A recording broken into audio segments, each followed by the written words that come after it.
Абу Ханифа рахимахулла қазір айтады ғой, Абу Ханифа кім ол дейді. Абу Ханифа рахимахулла дәрет алған киіммен намаз оқымаған дейді.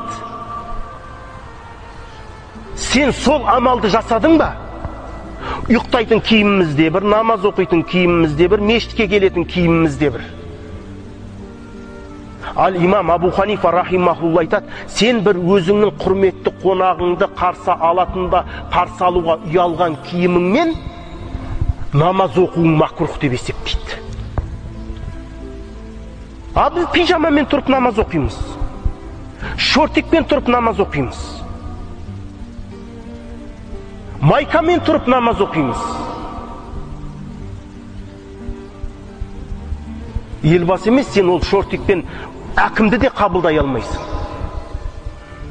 Сен қалай Құдайдың алдына олай барасың?